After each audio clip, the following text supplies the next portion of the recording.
انکار تعظیم رسول کیا غضب ہے کفر کو کہتے ہیں جاہل احتیاط، صرف اسی کو ہے ثنائے مصطفیٰ لکھنے کا حق۔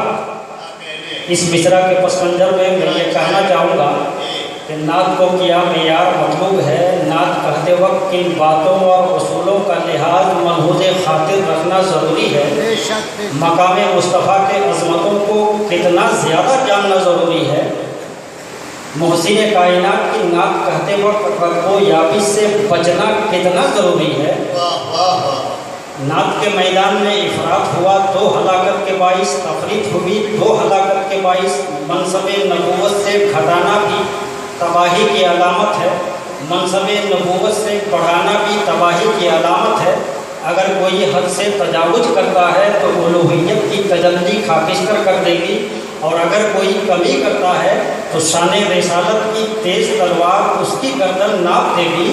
تو نعت گوئی ایک مشکل فن ہے جو پلسرات طے کرنے سے بھی دشوار تر ہے۔ سربا فلک پہاڑ کی چوٹی کی سیر کر لینا آسان ہے، شمس و قمر کے اوپر کمن ڈالنا سہل ہے، لیکن نعت گوئی کی نازک منزل سے کامیاب و کامیاب ہو کر گزر جانا آسان نہیں ہے، بلکہ از حد دشوار گزار ہے۔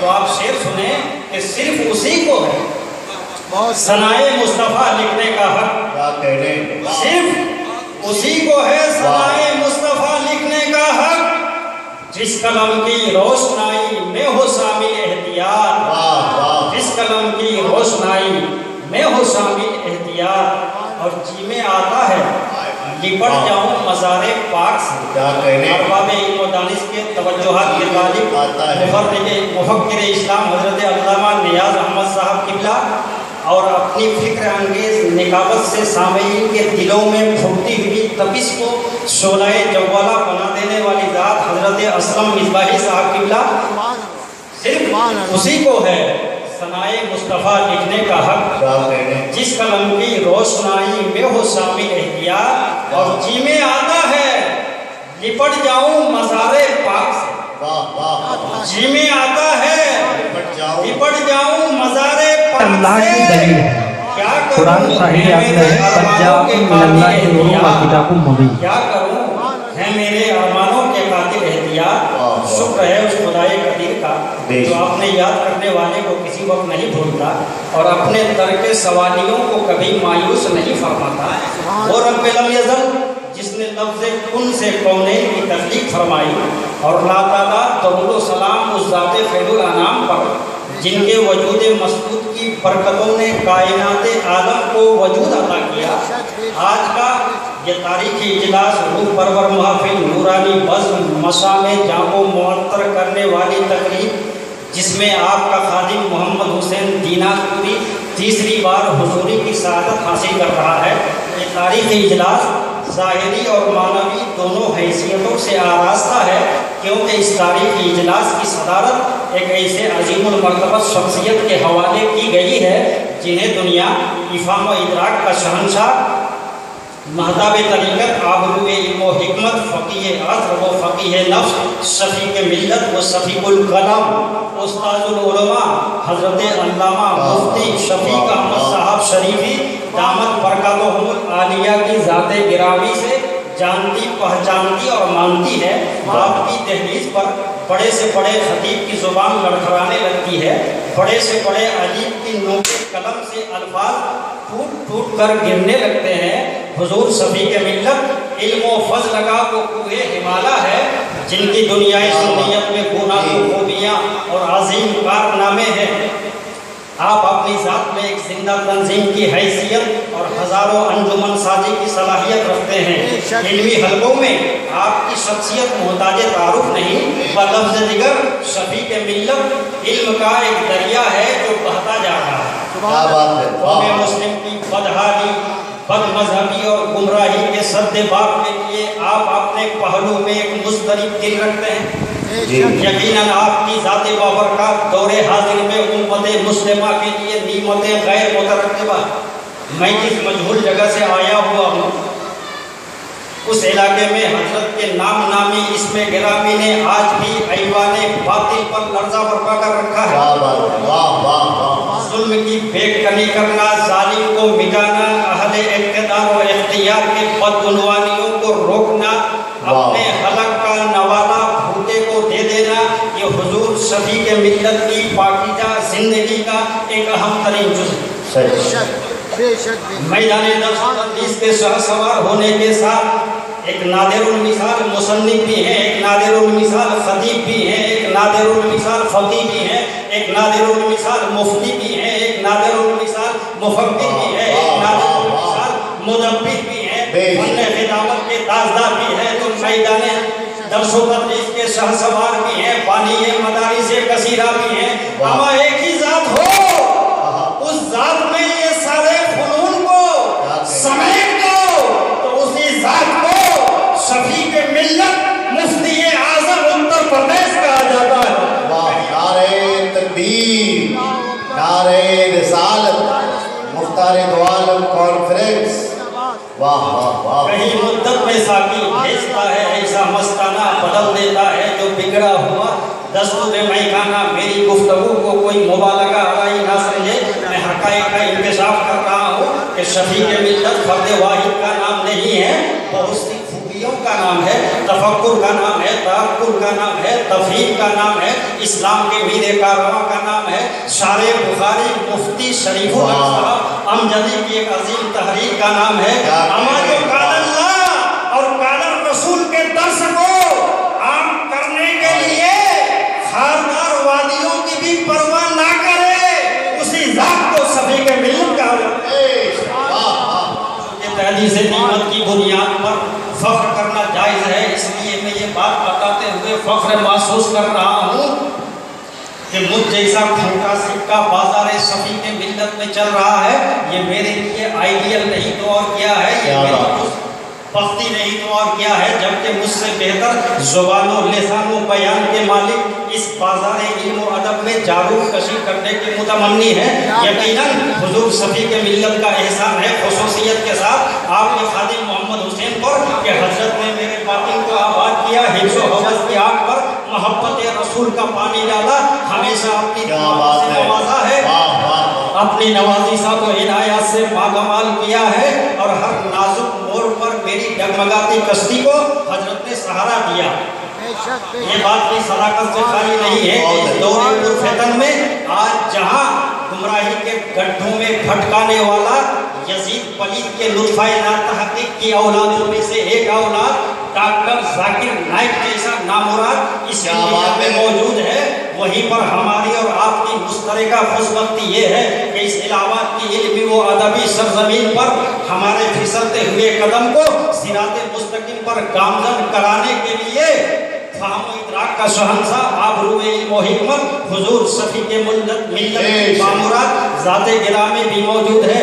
خالد کبھی ہاتھوں میں علم لیتے ہیں، تاریخ کبھی موجوں میں قدم لیتے ہیں، ہر دور میں اٹھتے ہیں یزیدی فتنے، ہر دور میں شبیر جنم لیتے ہیں، جنم لیتے ہیں۔ آج شفیع کے ملت کا قلم سیل رواں بنا ہوا ہے، آپ کے قلم کی سیاہی ہمارے لیے قیامت تک مثال راہ ہے، اس لیے کہ جب آپ کے قلم سے سیاہی نکلتی ہے تو فتوائے افضل المدارس کا وجود ہوتا ہے۔ کیا بات ہے، جب آپ کے قلم سے سیاہی نکلتی ہے تو دل کی دنیا کو زیر و زبر کرنے والی کتاب، کو بلائے روزگار کو آئینہ دکھانے والی کتاب، مسئلہ حلت و حرمت کے قانون کا درپن دکھانے والی کتاب، فتوائے دارالعلوم غریب نواز جیسا ہمیں ملتا ہے، اور آسانی بے کثیرہ ہے آپ کی، وقت کی قلت ہے، وقت کی نبض پر ہاتھ۔ نعرہ تکبیر،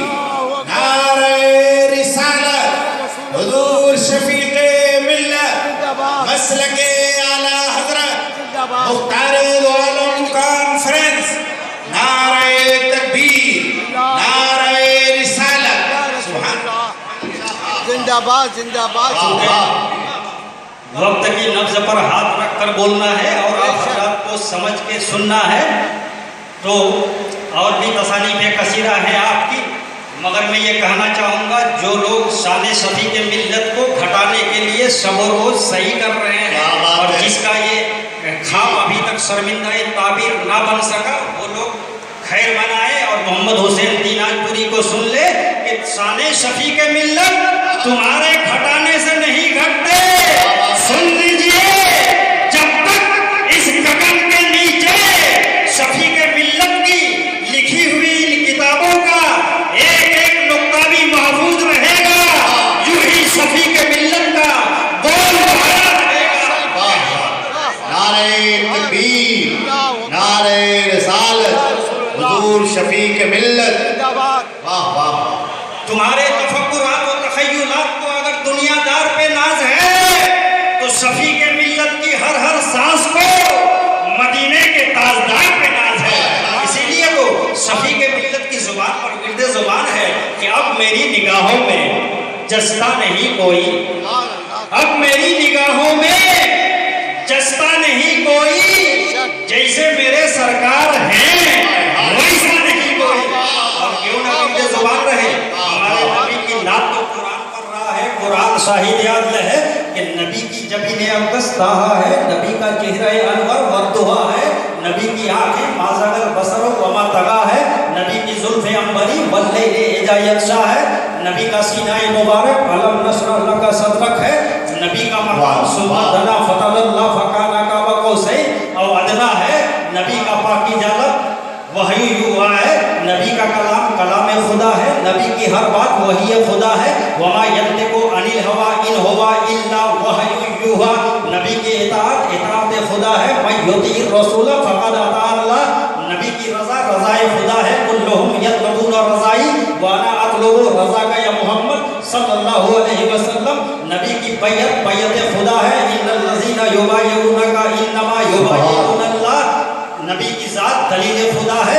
قد جاءکم برہان من ربکم، نبی کا دیدار دیدار خدا ہے. مرانی فقط رال حق، نبی کا اخلاق اخلاق عظیم ہے. انک لعلی خلق عظیم، نبی کی سیرت کا کوئی جواب ہے نہ نبی کی صورت کا کوئی جواب ہے، نہ جبین اقدس کا کوئی جواب ہے، نہ چہرہ انور کا کوئی جواب ہے، نہ زلف عنبری کا کوئی جواب ہے، نہ نبی کے لب و رخسار کا کوئی جواب ہے، نہ نبی کے دندان کا کوئی جواب ہے، نہ نبی کے خاندان کا کوئی جواب ہے.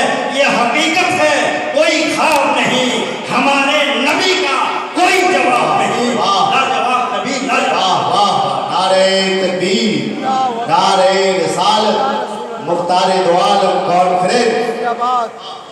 اور پرافٹ اور بیٹر دین الد پرافٹس، ہمارے نبی تمام نبیوں میں افضل، تمام نبیوں میں اعلیٰ. اعلیٰ حضرت فرماتے ہیں کہ سارے اونچوں میں اونچا، سمجھیے جسے ہے اس اونچے سے اونچا ہمارا نبی.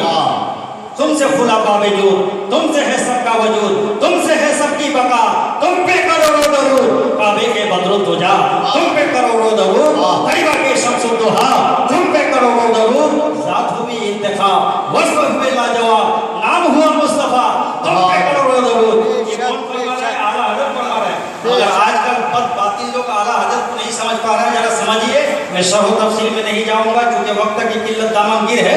بطور اختصار میں بتا دیتا ہوں، جب میرے اعلیٰ حضرت حج کرنے کے لیے گئے تھے تو حاکم مکہ نے آپ سے سوال کیا تھا کہ مولانا امام احمد رضا خان یہ بتائیے نبی کے علم غیب کے بارے میں آپ کا کیا خیال ہے؟ تو اعلیٰ حضرت نے جواب دیا تھا برملا کہ سنیے، اللہ نے ہمارے نبی کو علم عطا فرمایا. حاکم مکہ نے کہا کہ تمہارے پاس دلائل کیا ہے؟ غور و تدبر کی بات ہے. میرے اعلیٰ حضرت حج کرنے گئے تھے، لائبریری ساتھ میں لے کے نہیں گئے تھے، کتب خانہ ساتھ میں لے کے نہیں گئے تھے، مگر چونکہ بات آ گئی علم غیب مصطفیٰ کی، سر پہ بخار کا عالم ہے، طبیعت علیل ہے، اعلیٰ ساتھ چھوڑنے کو تیار نہیں ہے، مگر بات آ گئی علم غیب رسالت کی تو اعلیٰ حضرت قلم اور کاغذ لے کے بیٹھ جاتے ہیں حرم شریف کے سامنے. سامنے کچھ نہیں ہے، فقط کعبہ کا دروازہ. تقریباً 8 گھنٹے میں 800 صفحات سے زائد ایک ذخیر مدلل مبرہن کتاب آپ نے قلم بند فرمائی. اس کتاب کا نام ہے الدولۃ المکیہ بالمادۃ الغیبیہ. آج کے اس ترقی یافتہ دور میں جو کتاب میرے اعلیٰ حضرت نے بخار کی حالت میں 8 گھنٹے میں لکھے تھے، آج کے اس ترقی